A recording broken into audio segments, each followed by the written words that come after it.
Takže čau lidi, dneska si ukážeme, jak si udělat nádherný chléb toastový.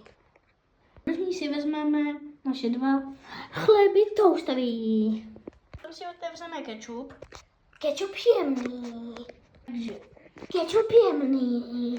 Máme nastříkaný. To znělo divně. K tomu budeme potřebovat nůž, do kterého si hrábneme sem.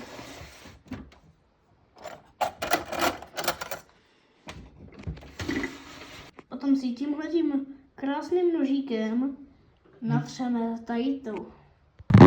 Když máme natřeno, tak nožík musíme dát do dřezu.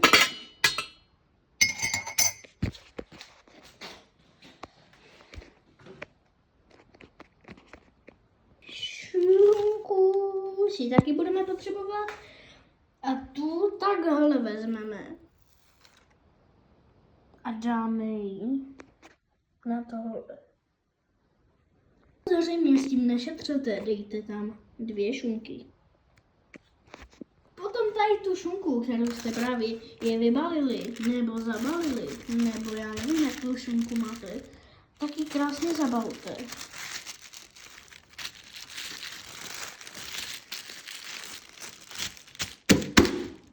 Když ji máte zabalenou, tak ji vraťte do ledničky.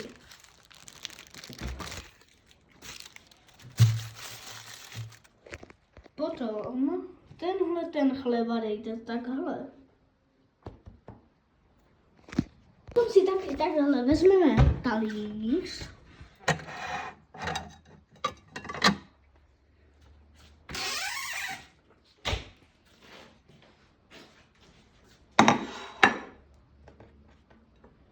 Dejte ten chléb toastový na talíř. Jestli máte mikrovlnku, což si myslím, že máte, tak teďka mi to máme v tom. Tak takhle otevřte mikrovlnku. Tak to dejte pryč, jestli to tam taky máte. Vložte tam náš chléb toastový. Potom vezměte tohle, jestli to máte. Dejte to takhle. The fuck? Proč to takhle bliká, i když to v realitě nebliká? A právě to přestalo blikat.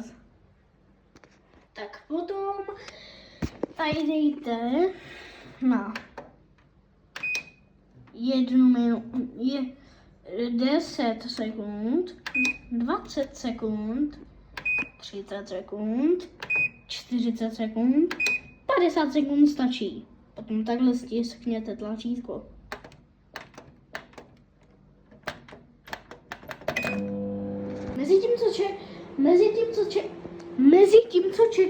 Mezi tím, co čekáte, než se vám udělá tady to, tak si vemte skleničku.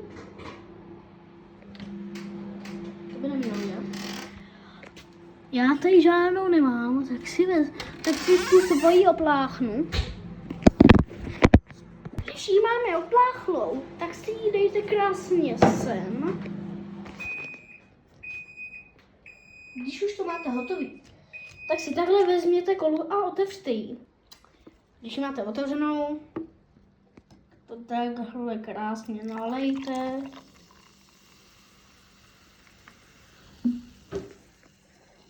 To máte takhle nalitý.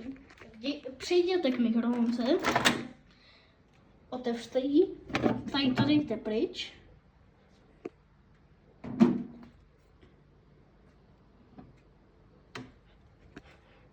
Když to máte málo, tak si to klidně dejte navíc, třeba jako já, ale mně to takhle stačí.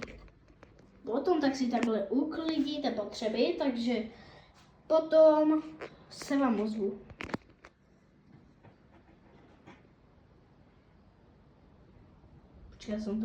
A když to potom máte takhle připravený, můžete jíst, a nebo si to odníst. Jsem si to takhle odnesl A potom můžete začít jíst.